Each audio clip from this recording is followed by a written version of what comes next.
The emergency session of the Galactic Council convened in a hastily constructed facility orbiting a minor world in the Outer Rim because their magnificent council chambers on Prima Centralis had been vaporized along with 20 billion of their citizens when the humans had demonstrated their new approach to interstellar diplomacy. High Chancellor Mordun stared at the holographic displays showing the devastation across Council space and tried to comprehend how a primitive species armed with crude weapons had managed to destroy a galactic civilization that had existed for over 1,000 years. The casualty reports continued to arrive from across known space, and each transmission brought news of destruction so complete that surviving council members struggled to believe the numbers were accurate. Entire star systems had been sterilized. Worlds that had hosted advanced civilizations for millennia had been reduced to radioactive wastelands and military forces that had never known. Defeat had been eliminated so thoroughly that not even wreckage remained. Ambassador Zethkri sat in the council chamber as the sole survivor of his species, and his scarred features bore testimony to what he had witnessed when human ground forces had systematically destroyed his homeworld while forcing him to watch from orbit as everything his people had built over thousands of years burned in fusion fires. Council member Vorthak attempted to present a tactical analysis of human military capabilities, but his voice broke when he described how the humans had collapsed his home system's star into a supernova that could be seen from neighboring galaxies as a permanent reminder of what happened to species that threatened Earth. The most disturbing aspect of the human campaign was not the scale of destruction, but the precision with which it had been carried out, because every attack had been specifically designed to inflict maximum psychological damage on the target species, based on detailed intelligence about their biology, culture, and deepest fears.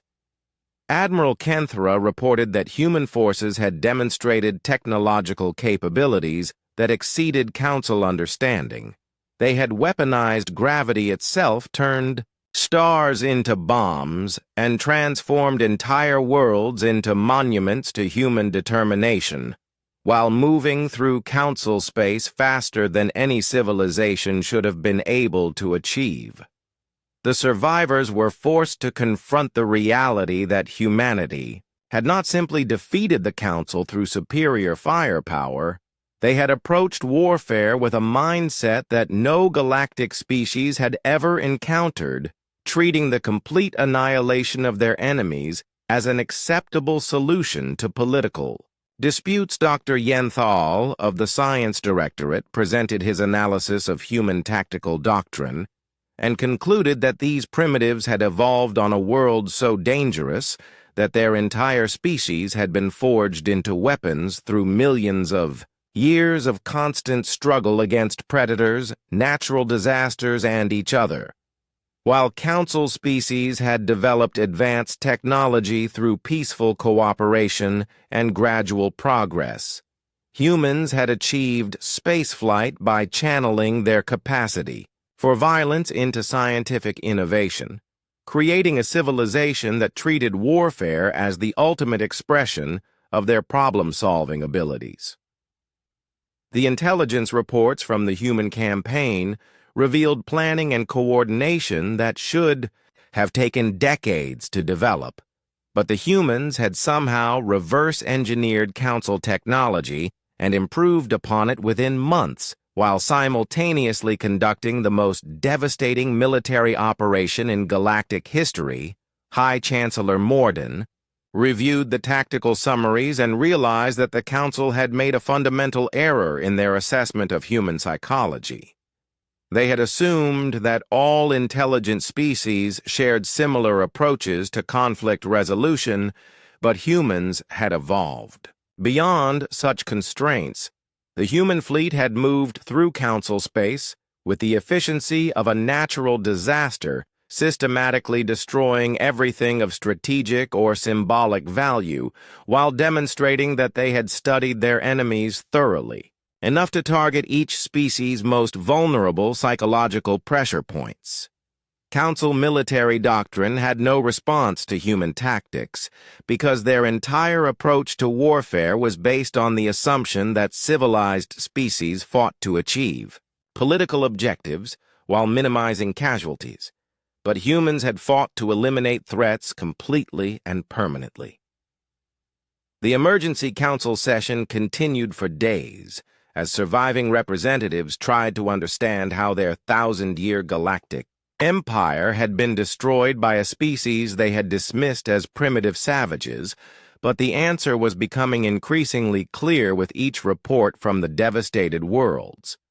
Humans had not defeated the Council through technological superiority, although they had demonstrated remarkable innovation.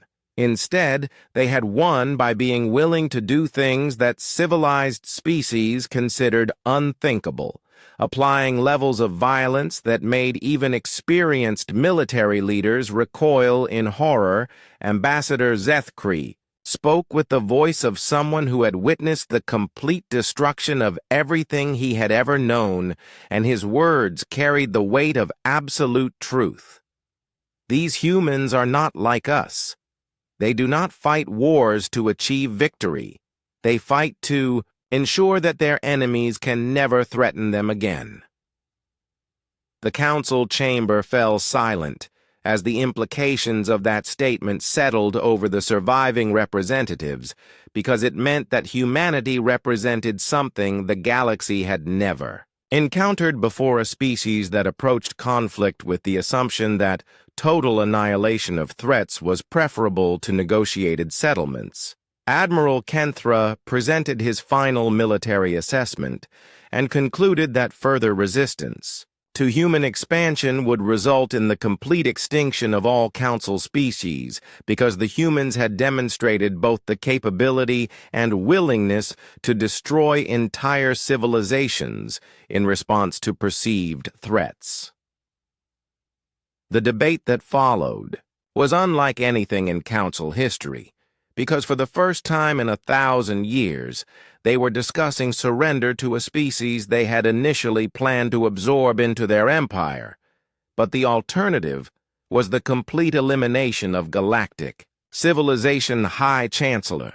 Morden called for a vote on unconditional surrender to humanity, but before the ballot could be conducted, a transmission arrived from the human fleet that changed everything the survivors had believed about their situation. Admiral Quinn appeared on their communication screens with a message that was delivered in the same cold, polite tone that the Council had once used when addressing primitive species, but the words carried implications that made the surviving representatives understand their true position. The human fleet has completed its demonstration of our defensive capabilities, Admiral Quinn said, and we are returning to our solar system, but we want to make certain that our position is clearly understood by any species that might consider threatening Earth in the future. The Council expected demands for territorial concessions, resource tributes, or political submission, but Admiral Quinn's actual terms were far more disturbing than anything they had anticipated. Do not want your territory, your resources, or your submission, she continued, because we have learned that the only way to ensure our security is to make certain that no galactic power will ever again consider attacking humanity. The human terms were simple and non-negotiable. The Council could surrender immediately and face complete dissolution of their government, or they could continue fighting and face the total extinction of every species that had opposed Earth. High Chancellor Morden prepared to accept the surrender terms, but Admiral Quinn's transmission was not finished, and her final words revealed the true scope of human strategic planning. The human fleet materialized in the Prima Centralis system without warning or announcement, and Admiral Quinn felt a cold satisfaction as she watched the Council's capital world appear on the main view screen, surrounded by defense platforms that had protected the heart of galactic civilization for over 8 centuries. The Council defenders reacted with the speed of a military force that had never experienced a serious threat to their homeworld, but their response followed protocols designed to repel conventional attacks, and nothing in their 1,000 years of experience had prepared them for what humanity was about to unleash. Captain Troy Adams stood on the bridge of the Vengeance and looked at the tactical display showing hundreds of Council ships moving to intercept the human fleet. But he was not thinking about military tactics. He was thinking about the 10 million humans who had died during the bombardment of Earth and how those deaths were about to be answered. The human attack began without communication or demands for surrender, because Admiral Quinn had learned from the Council's own example that sometimes the most effective diplomacy was conducted through the complete destruction of everything your enemies valued most. The Retribution was the first human ship to demonstrate the new generation of gravity weapons when Captain Adams targeted Prima Centralis 3, the smaller moon that orbited the Council homeworld, and activated a device that human engineers had designed to solve the problem of how to kill an entire civilization quickly. The gravity weapon did not simply destroy the moon. Instead, it collapsed the celestial body's orbit in a carefully calculated trajectory that sent the entire satellite crashing into Prima Centralis at a significant fraction of light speed, creating an impact that cracked the planet's crust and sent shock waves through the mantle that would burn for centuries. 20 billion Council citizens died in the first 30 seconds of the human attack as continents vaporized and oceans boiled away. But Admiral Quinn was not finished demonstrating what happened when someone threatened humanity's survival. Commander Rachel Stone led the assault on Zethkri's homeworld. In the Kepler system, and her approach to warfare had been shaped by human military doctrine that emphasized the complete destruction of enemy morale through tactics that would haunt the survivors for generations. The human ground forces that landed on Zethkri's planet did not use the surgical precision that Council military forces employed. Instead, they deployed weapons that human engineers had specifically designed to turn entire continents into uninhabitable wastelands, while ensuring that key enemy leadership survived to witness the destruction. Ambassador Zethkri was captured alive in his government complex and forced to watch from orbit as his species' civilization burned beneath fusion fires that would render his homeworld uninhabitable for thousands of years, while human soldiers systematically destroyed every cultural monument and historical site on the planet. The most psychologically devastating attack was led by Lieutenant Colonel Mike Bennett on the Council's primary military academy world, where the galaxy's future military leaders were trained in the arts of warfare and diplomacy. Instead of simply destroying the planet, Bennett's forces used terraforming technology that human scientists had engineered from Council environmental systems, but applied it in ways that the original designers never intended, creating something that would serve as a permanent reminder of what happened to species that threatened humanity. The military academy world was transformed into a memorial cemetery spanning an entire planet's surface, with the names of every human killed during Earth's bombardment carved into continental-sized monuments that could be seen from space, while the planet's atmosphere was modified to preserve the inscriptions for geological ages. Council military doctrine had no response to human tactics, because every previous war in galactic history had been fought between civilizations that shared similar values about minimizing civilian casualties and preserving cultural heritage, but humans approached warfare as total existential combat, where the only acceptable outcome was the complete elimination of threats. Admiral Kenthra tried to rally Council forces for a counterattack against the human fleet, but his commanders reported psychological profiles that indicated their crews were too terrified to fight effectively against enemies who treated the destruction of entire worlds as routine tactical operations.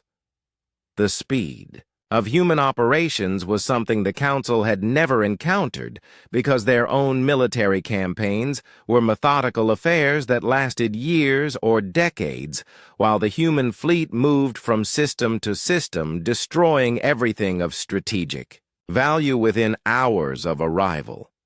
Captain Nicole Hayes commanded the destroyer Phoenix and demonstrated human tactical innovation when she used a modified Council shield generator to create a containment field around the Vorthiak homeworld star, and then triggered a controlled stellar collapse that turned the entire system into a supernova visible from neighboring galaxies. The psychological impact of the human campaign was magnified by their choice of targets, because instead of focusing purely on military assets, they systematically destroyed the cultural and educational centers that represented thousands of years of galactic civilization development. High Chancellor Mordun received reports from across Council space describing attacks that defied everything the aliens understood about warfare and tactics. Human forces were not trying to conquer territory or capture resources. They were methodically erasing every symbol of Council power and authority from the galaxy. Human fleet moved through Council space like a force of nature, destroying everything that represented the thousand-year-old galactic order and leaving behind worlds that had been transformed into monuments to human determination and the price of threatening humanity's survival. Commander Ryan Park led a squadron of human fighters in an attack on the Council's central archives on Hegemony Prime, and instead of simply destroying the facility, his forces used advanced matter transmission technology to relocate the entire archive to Earth's solar system, where it would serve as a reminder of defeated enemies. The systematic nature of human operations revealed a level of strategic planning that shocked Council military analysts, because every attack had been precisely calculated to inflict maximum psychological damage on specific alien species based on detailed studies of their biology, psychology, and cultural values.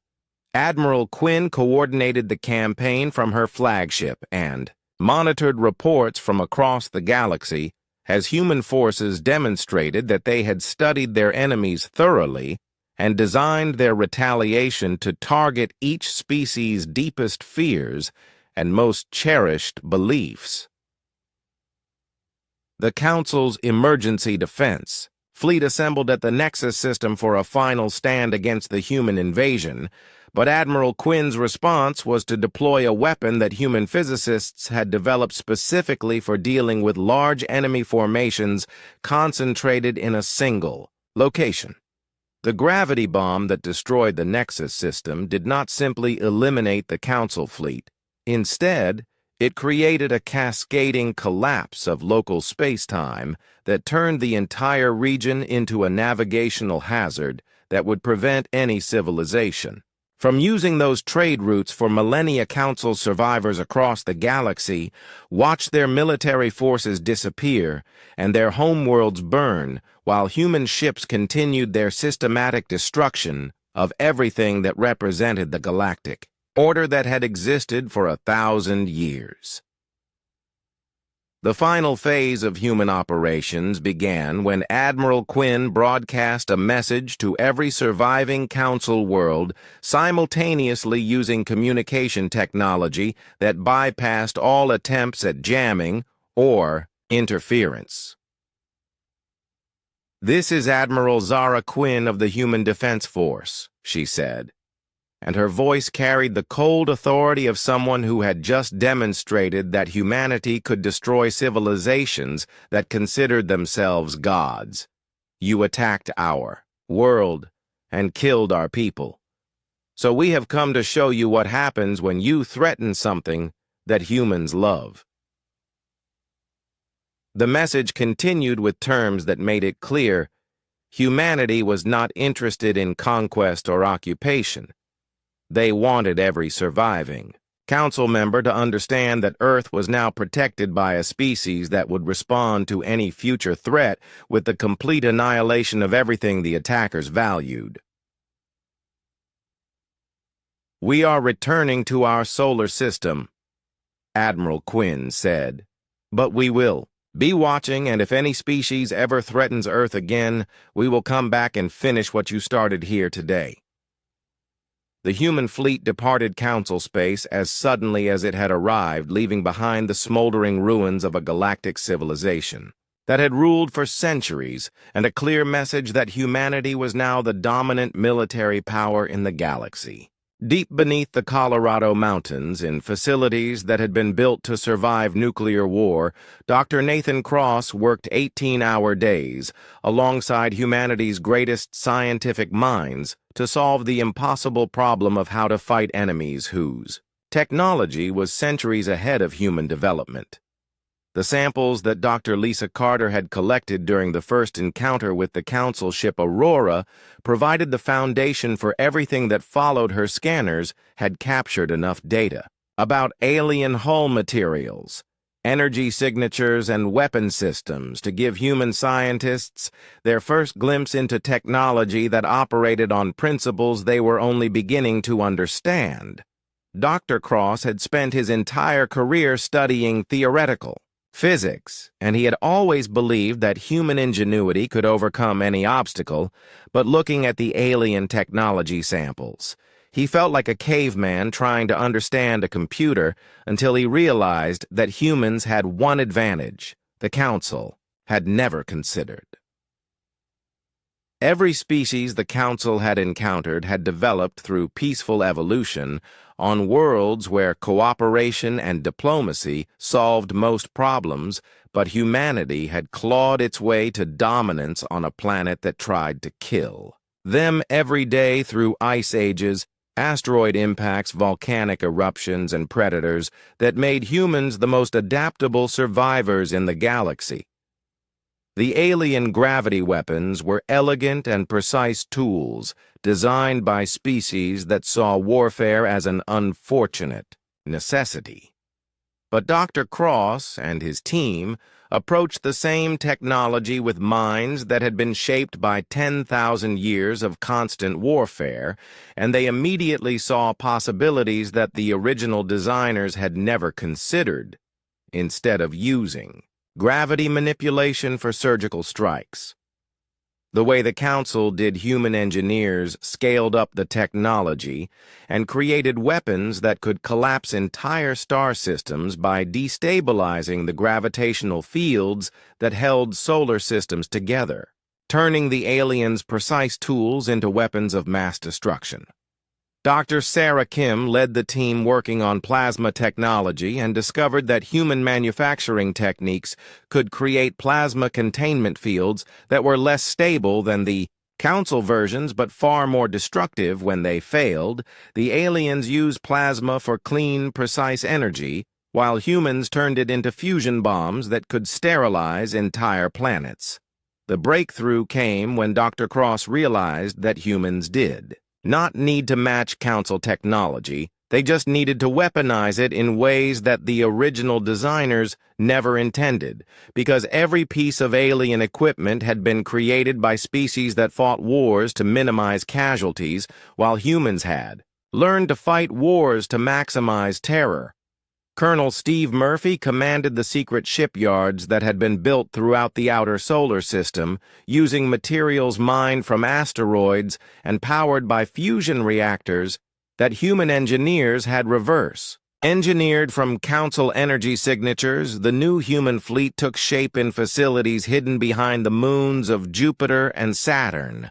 The ships that emerged from those secret shipyards looked nothing like traditional human vessels. Instead, they resembled floating weapons platforms designed by minds that understood that sometimes the only way to achieve peace was through the complete annihilation of everything that threatened what you loved.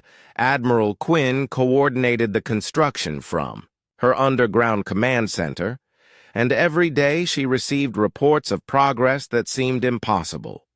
Human engineers were not just copying alien technology, they were improving it by applying human approaches to problems that the Council had solved differently. The Council used their ships as tools of diplomacy, backed by the threat of overwhelming force, but the human ships were designed as instruments of absolute destruction because humans had learned through thousands of years of warfare that sometimes mercy was a luxury you could not afford. Dr. Cross made the final breakthrough when he realized that Council technology was designed to be efficient and conservative with energy because their civilization had developed sustainable approaches to everything, but humans had always been willing to burn through resources quickly if it meant achieving decisive victories. The human gravity weapons consumed 10 times more power than Council versions, but they could collapse the orbit of a planet around its star, while human plasma weapons burned through containment systems that would have lasted centuries under normal use, but created explosions that could be seen from neighboring star systems. Colonel Murphy reported that the new fleet was ready 6 months after Earth's bombardment began, and Admiral Quinn smiled for the first time since the war started, as she looked at the specifications for ships that had been designed by human minds to fight a war that would either establish humanity as the most dangerous species in the galaxy or eliminate them completely. The human fleet consisted of only 60 ships compared to the hundreds that the Council could field, but each human vessel carried enough firepower to destroy everything in a solar system, and Admiral Quinn knew that numbers meant nothing when every ship was designed to inflict maximum psychological damage on enemies who had never faced anything like human warfare. Captain Troy Adams commanded the flagship, Vengeance, and when he read his mission orders, he understood that humanity was about to demonstrate why their species had survived everything that Earth could throw at them by becoming something that the galaxy had never seen before: a civilization that treated warfare as the ultimate expression of human creativity. The human fleet used technology that the Council had developed over centuries, but applied it with tactical doctrines that had been forged in the most brutal conflicts in galactic history, because while other species had evolved beyond their violent past, humans had learned to channel their capacity for violence into precision instruments of strategic destruction. Admiral Quinn's final message to the human fleet before they departed for Council space was simple and direct. Remember that they came to our home and killed our families. Now we go to theirs and show them what humans do to anyone who threatens what we love. Dr. Cross watched the fleet disappear into hyperspace, using modified Council jump drives, and knew that humanity had just launched the most dangerous weapons in galactic history: ships designed by minds that understood that sometimes the only way to ensure peace was to make war so terrible that no one would ever want to fight humans again.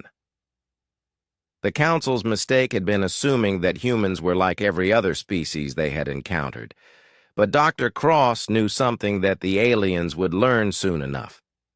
Humans were the only species that had evolved by becoming the most efficient killers on their planet, and now they were about to apply those skills on a galactic scale.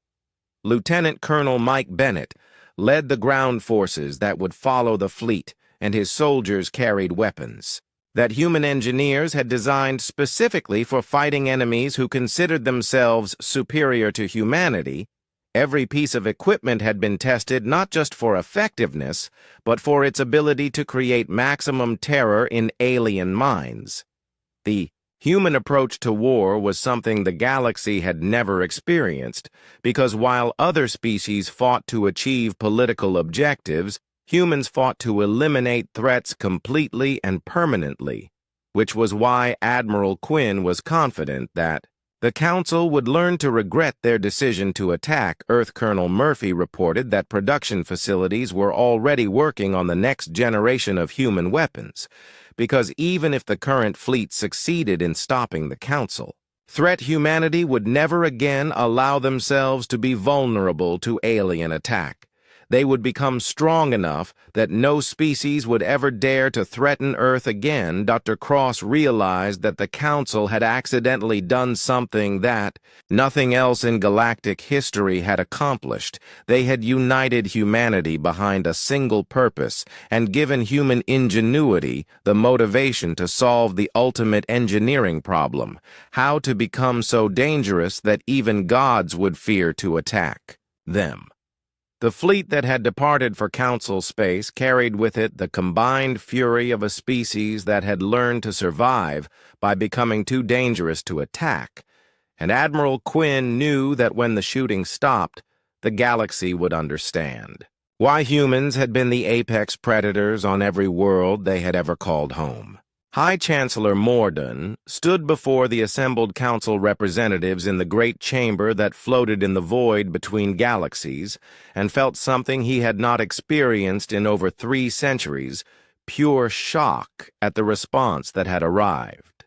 From the primitive world called Earth, the human message had been transmitted on their crude quantum communication system and delivered with a formality that would have been amusing if it were not so utterly unprecedented in Council history. Captain Jake Morrison, speaking for the governments of Earth, respectfully declined the Council's generous offer and informed them that humanity would take their chances against the full might of the Galactic Empire.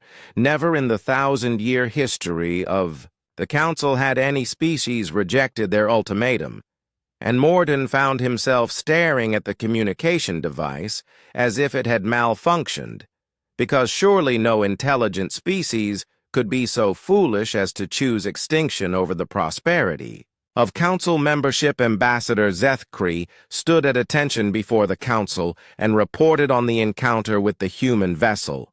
They display the typical primitive aggression that we have observed in pre-spaceflight species, but their technology is laughably inferior, and their military capabilities are essentially non-existent.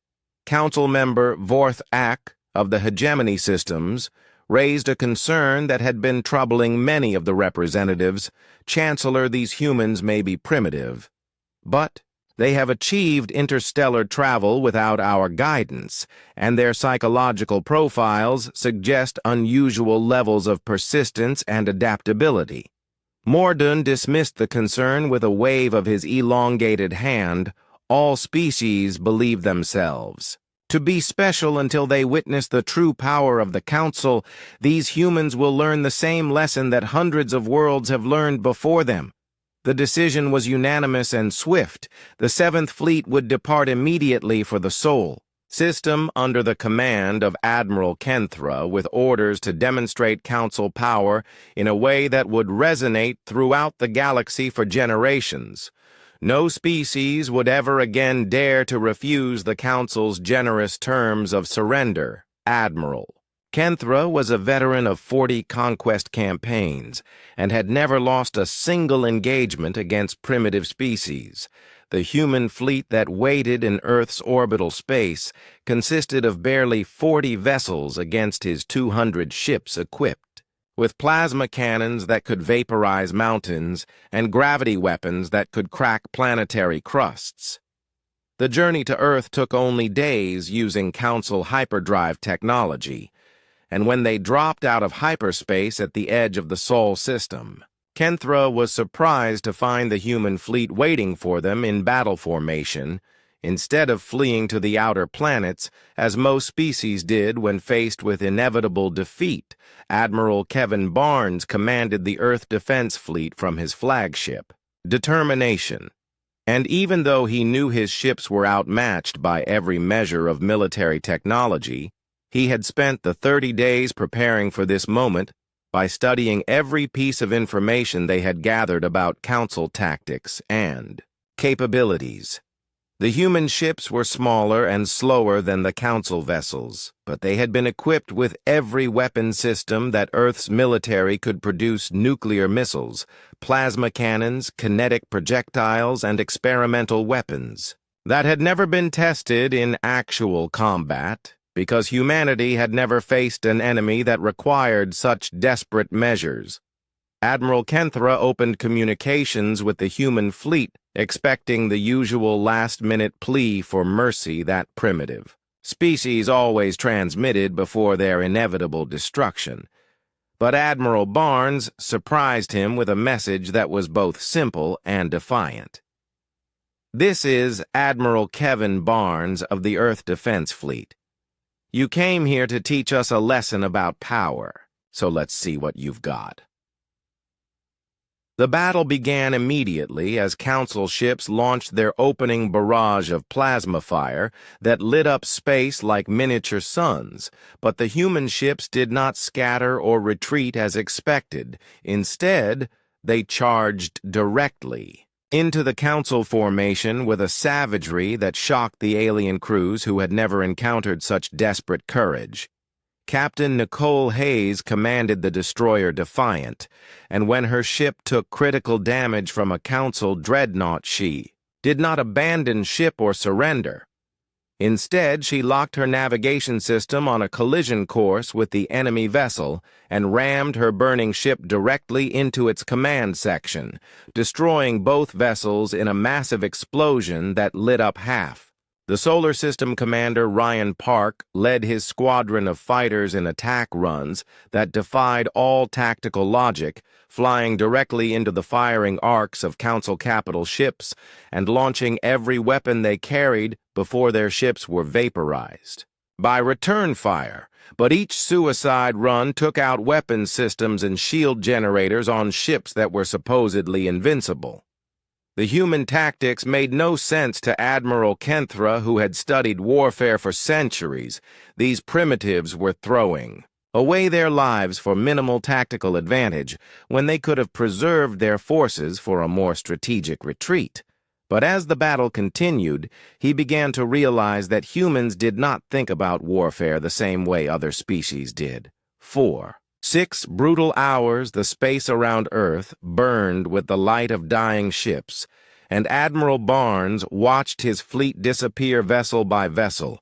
But every human ship took at least one Council vessel with it, and some of his captains managed to destroy 2 or 3 enemy ships before their own vessels were reduced to expanding clouds of superheated gas. When the last human warship finally exploded, Admiral Kenthra had lost over 60 vessels to what should have been a simple demonstration of Council superiority, and he found himself staring at the tactical display in disbelief at the casualties these primitives had inflicted with their suicidal tactics. The bombardment of Earth began exactly as specified in Council doctrine, with precision. Strikes on major population centers to demonstrate the futility of resistance. New York vanished in a flash of plasma fire that turned the entire metropolitan area into molten glass, while London, Tokyo, and Moscow followed within minutes. 10 million humans died in the first hour of bombardment, and Council sensors detected massive refugee movements as surviving populations fled toward underground shelters and remote areas, but no surrender transmission came from the planet's surface. Admiral Kenthra waited for the inevitable capitulation that always followed the demonstration phase of planetary conquest, but instead received a transmission from deep underground facilities that made his blood run cold, with implications he had not considered. Admiral Zara Quinn spoke from the command bunker buried beneath the Colorado mountains, and her voice carried none of the despair or terror that normally characterized the communications of defeated species. Instead, she sounded almost pleased as she delivered her message. "Round 1 goes to you," Admiral Quinn said. "But that was just the opening round, and now you've shown us what you can do. So let us show you what humans do when we get angry." The transmission ended, and Admiral Kenthra found himself staring at a dead communication channel while trying to understand what he had just heard. The humans were not surrendering or pleading for mercy. They were treating the destruction of their major cities and the death of 10 million of their people as the opening move in a longer Game Council doctrine called for a systematic bombardment until the surviving population surrendered. But something about Admiral Quinn's message made Kenthra hesitate, because in 40 campaigns against primitive species he had never heard anything like the cold calculation in her voice. High Chancellor Mordoon received Admiral Kenthra's report with growing concern, because the casualty figures from what should have been a simple demonstration of power were completely unprecedented. No primitive species had ever inflicted such losses on a council fleet. The humans fight like demons. Kenthra reported they show no regard for tactical logic or preservation of forces, and they seem to consider death in battle preferable to surrender. I have never encountered anything like their complete refusal to acknowledge defeat. Mordoon ordered the bombardment to continue until the humans came to their senses.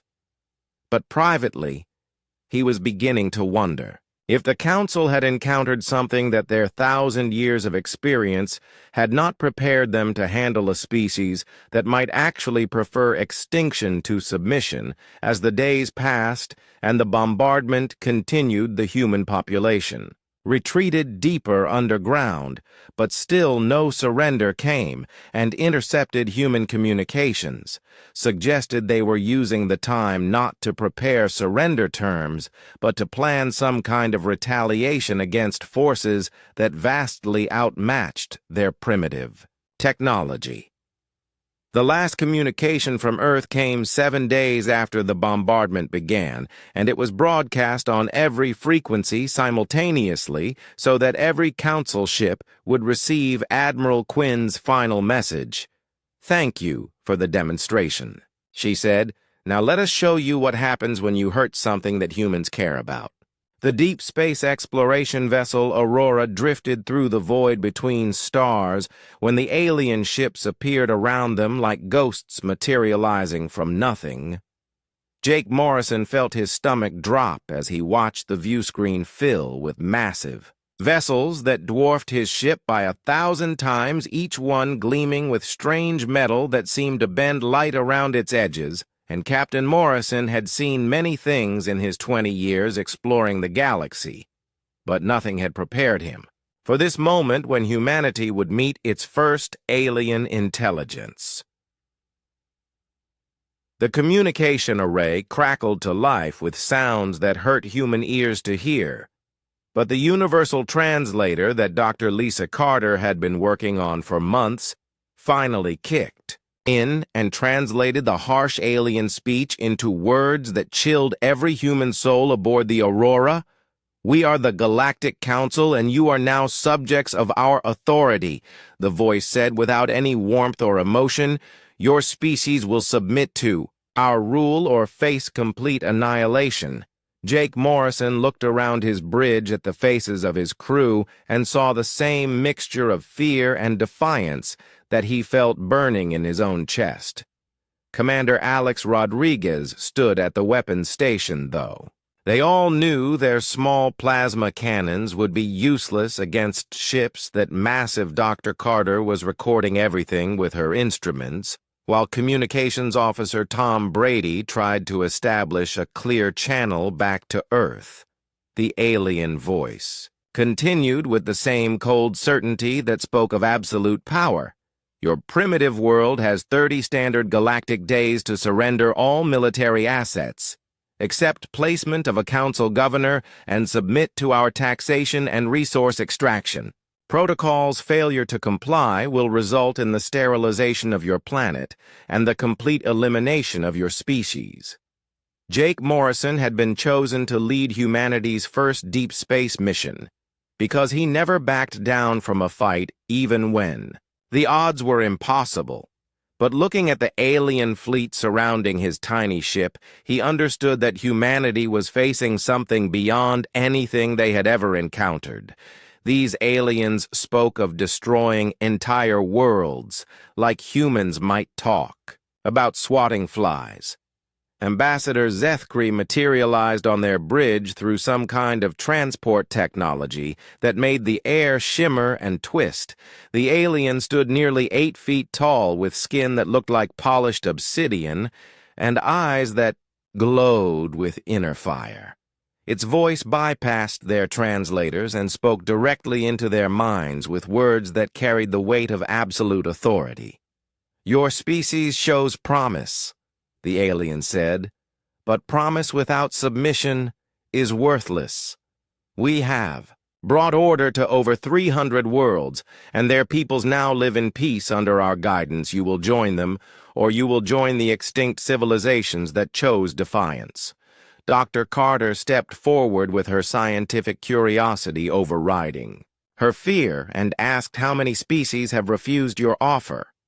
The alien's glowing eyes fixed on her with something that might have been amusement in the 1,000 years of council rule.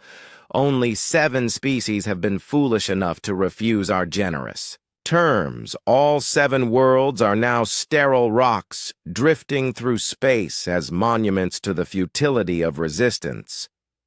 Jake Morrison felt something cold and hard settle in his chest as he realized what humanity was truly facing. This was not first contact. Between equals, this was a demand for total surrender from beings who saw humans as nothing more than another primitive species to be absorbed into their empire. "Your technology is crude, your weapons are laughable, and your military consists of toys, compared to the might of the Council fleet." Zethkri continued, "But we are not without mercy. Submit now, and your people will be allowed to keep their basic culture and customs. Resist, and we will erase every trace of humanity from the galaxy, Commander." Rodriguez clenched his fists, and Jake could see the anger building in his old friend's eyes. But they both knew that showing aggression now would accomplish nothing except possibly shortening the 30-day deadline the aliens had given them. Dr. Carter was still recording everything, and Jake knew that her scientific mind was already working on the problem of how humanity might survive this encounter. But looking at the alien technology surrounding them, he wondered if survival was even possible against beings who could appear and disappear at will and commanded ships the size of cities. The alien ambassador walked around their bridge, examining their equipment with obvious disdain. "Your computers are primitive, your engines are inefficient, and your weapons could not penetrate the armor of our smallest scout ship. Yet we offer you the chance to serve a greater purpose under Council rule."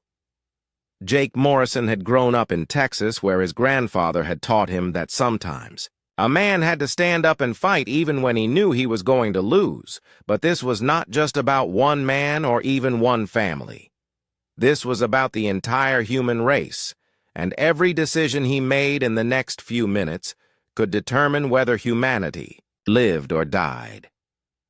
"The 30-day deadline is generous.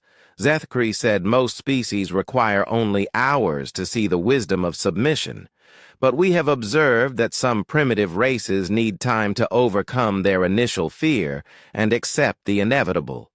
Your world leaders will make the correct choice." But Jake Morrison was thinking about something else entirely.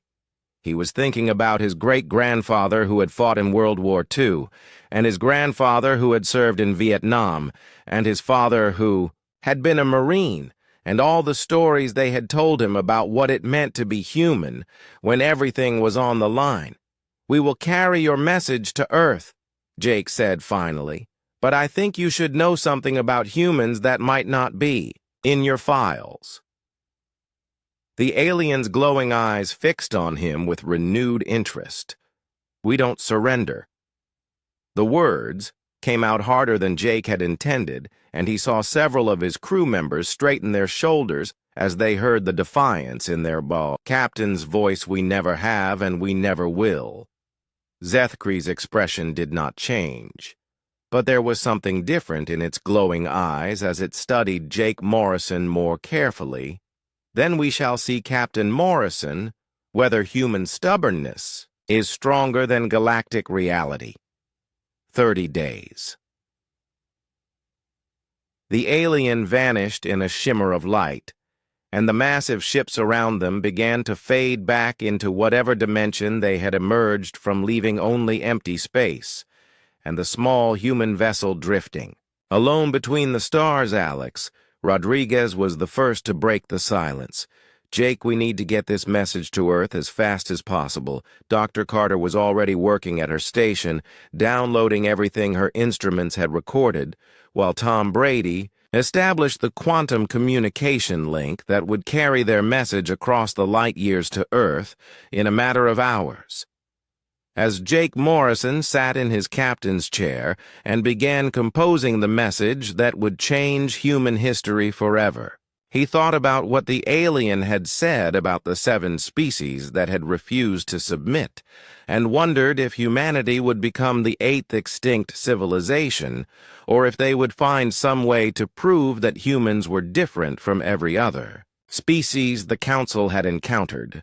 The message was simple and direct, but Jake knew that when Earth received it, everything would change in ways that none of them could imagine, and he wondered if 30 days would be enough time for humanity to figure out how to fight gods.